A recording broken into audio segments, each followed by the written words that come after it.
And welcome back for lesson 25.3, where we're going to be talking about angles formed by chords. So we're going to learn about some properties and then use those to solve some problems.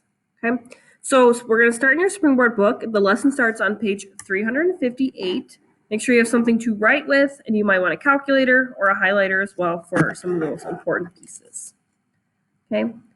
So what we're actually going to do is skip ahead a little bit to page 360. So skip ahead here to number 6. We're going to talk about when we have chords here, so two chords inside a circle, what happens with those angles, because there's going to be some relationships. So we're going to look at a little interactive piece here to kind of help us see any patterns. Okay, so here we go. So right now we have two arcs. Okay, the red lines are our arcs. And we have two vertical angles. Now, if we remember anything about vertical angles, right, that we know that these angles are going to be the same. Okay, so vertical angles are always congruent. So if this angle is 90 degrees, so is the one opposite it. Okay, now when I start to move these around, okay, I'm trying to find some numbers that will work. So if these lines are intersecting, maybe I'll do these ones. Okay. There we go. Okay, so if our angle is 100, we have a relationship here with our two arcs. If you can see it yet, maybe I'll try a different set of easy numbers. Let's see, 80. Okay, if we look at if our angle is 80, our two vertical angles here, we have our two arcs 60 and 100. Hopefully you're starting to notice a pattern. I'll try and pick out one more kind of straightforward number. Maybe I'll do 70.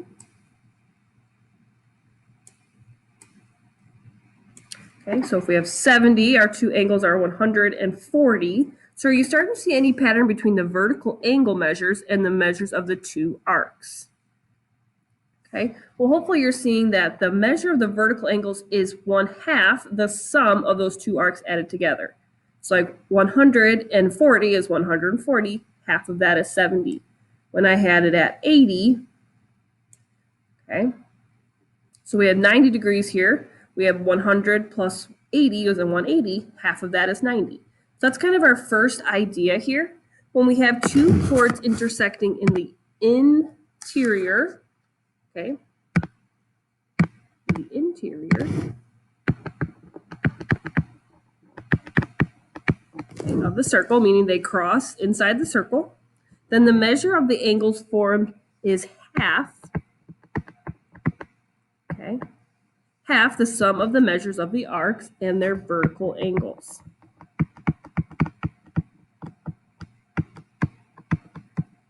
Okay, so let's write a little formula to kind of represent this a little better. So we're saying that our angle here, x, so this goes along with this little picture if you want to draw that in, but our angle x would equal, okay, half of our two arcs added together, so a plus b. So that's what that is saying. So the measure of our angles, remember x and x, it doesn't really matter which vertical angle you're looking at, because they'll be congruent. That angle is going to be half the sum of your arcs. Okay. Another way, though, we could write this if you want, if you don't like that fraction, is that 2x is equal to a plus b.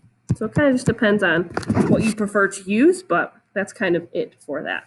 So let's kind of do some problems here at the bottom using that formula. Okay, here we have this circle with two intersecting chords. Okay, and they're saying the measure of angle WAX is 60 degrees. Okay, and they're saying the measure of arc WX is 100. Our job here is to find the measure of the arc YZ. So this arc right here. Okay, so let's set up what we know according to our formula. Our angle, okay, so that would be 60 degrees here, is equal to 1/2 times the sum of our arcs. So WX plus YZ.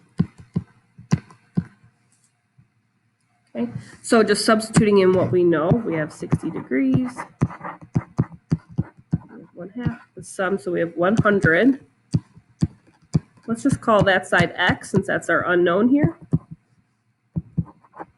Okay. So what I would do if I were you, I would get rid of that 1/2 by just multiplying by 2 on each side. So that gives us 120 equal to 100 plus x. So if we subtract that 100 over, we will get that that arc is only 20 degrees, which makes sense. It's kind of a small arc. Okay. So in question B, they want us to look at the measure of wx plus yz, which we just found. So we knew that the first arc was 100. We just found that the second one was 20. So in total, that arc measure is 120 degrees, which makes sense because it's half, or it's double the measure of our vertical angle. Okay. So all we're going to do is just kind of practice some more problems. So I'm going to skip ahead to the check your understanding on the next page here. Now we're going to be using this picture a few times. So like I copy and pasted it a couple times, but you might want to redraw it or just erase your work. But let's look at A. It says if A is 40, so the measure of A is 40. Okay, and B is 80, so those are your arc measures. They want to know what's the measure of angle 1 and then what's the measure of angle 2. Okay, so according to our formula, our measure of angle 1 is equal to 1/2 the sum of our arcs, A plus B. Okay, so I'm going to have you guys do this one. Plug in what you know. Okay, so we're finding the measure of angle 1. We don't know that, but you do know A and B, so plug those in. And solve for the measure of angle 1, and then we'll talk together about how to find angle 2. But solve angle 1 for me. If you did it correctly, I got that the measure of angle 1 was 60 degrees. So we take 40 and add it to 80. Okay. Now 40 plus 80 is 120, so half of that would be 60 degrees. Okay. So we know angle 1 is 60. Now if we have to find angle 2, we know GI here is a straight line, so those angles should be supplementary. So if measure of angle 1 is 60 and angle 2 is supplementary to that, then 180 minus 60, we know that the measure of angle 2 should be 120 degrees. Okay. All right, let's look at B. Again, we're using the same picture, so I just recopied it over, but if you want to draw a new picture or erase your work from the first one, go ahead and do that. But they are saying that angle, or let's see, A, so that's our arc, is 40 degrees again. The measure of angle 1 is 65. Then what's the measure of arc B? Okay, so we're going to start with that. So again, our angle 1 is equal to 1/2 times the sum of our arcs here. So we have angle 1 now we know is 65 degrees. We know A is 40. We just have to find B. So I'm going to have you guys finish this one. I don't think you need me to help you solve this. But go ahead and solve that for B and tell me what you get. All right, if you did it correctly, I would multiply by 2 on both sides. So you get 130 is equal to 40 plus B. So subtract 40. I got that B was 90 degrees. Okay. So now they want us to find the measure of GR plus NI. So let's talk about this a little bit. This one takes a little bit more thinking. Okay. So we just found that B was 90. They want us to find what GR plus NI is if we added those two together. Well, we don't know what either of those are at the moment, but we do know that a circle is 360 degrees, right? So if we subtract off the arcs that we know, if I subtract 40 and subtract 90, what's left over should be the rest of the circle. So those two arcs added together. So if I do that, I should get 230 if I subtract it correctly. Now, since it didn't ask for one of the specific arcs, it just asked for them added together, we solved the problem, 230 degrees. Okay. All right, we have 2 more problems using this exact same picture. So again, you either want to redraw this picture again 2 more times. Okay, but let's look at C. It says GR is 100. NI is 160.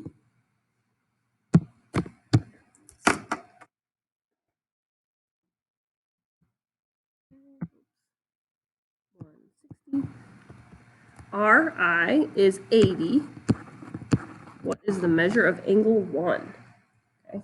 Well, in order to find the measure of angle 1, I have to know what that arc GN is. So I need to figure out this arc. But again, if we know all the other arc measures, we can kind of use subtraction here to find the rest. So 360 is our whole circle. We subtract 100, subtract 80, and then subtract 160. We should get the remaining length of our last arc there. So if we did all that work, we should get that GN is 20 degrees. Okay. So now that I have that set up, we can find the measure of angle 1, because it's 1/2, the sum, okay, the sum of our two arcs. So I helped you set it up. I'm going to have you guys finish this problem. What is 1/2 times 20 plus 80? Well, 20 plus 80 is 100. Half of that would be 50 degrees. So angle 1 was 50 degrees. Okay. So sometimes the given information, you have to do a little solving first to figure out what they're actually asking. But once you have it all kind of labeled, you should be able to use that same formula. The angle of the measure of the vertical angle is 1/2 the sum of your arcs. Okay, last one we're going to do is D here. Let me move this up. Let's label what we know. So in here we have some algebraic expressions. So we know that A is 4x minus 4. B is 100. Angle 1 is 5x plus 3. Write an equation and solve for x. Okay, so according to our little general formula, the measure of angle 1 is equal to 1/2 our two arcs added together. So let's plug in what we know. We know we have angle 1 is 5x plus 3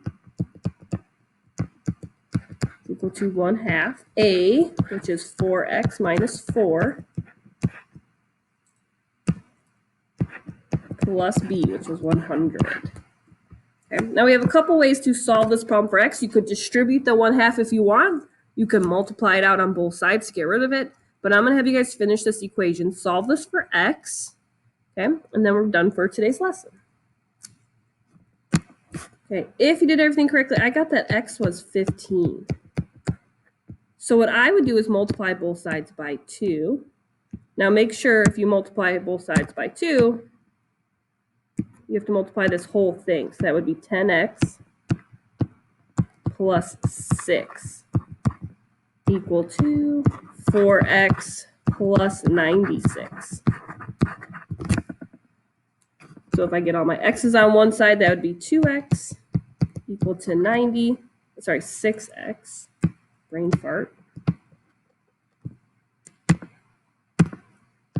6x equal to 90. So if you divide it out, you should get x is 15. Okay. So that is your first formula with using, again, this only works for angles that are inside. So when you have chords intersecting inside the circle, how to set up how to solve for those vertical angles or how to solve for one of those arcs.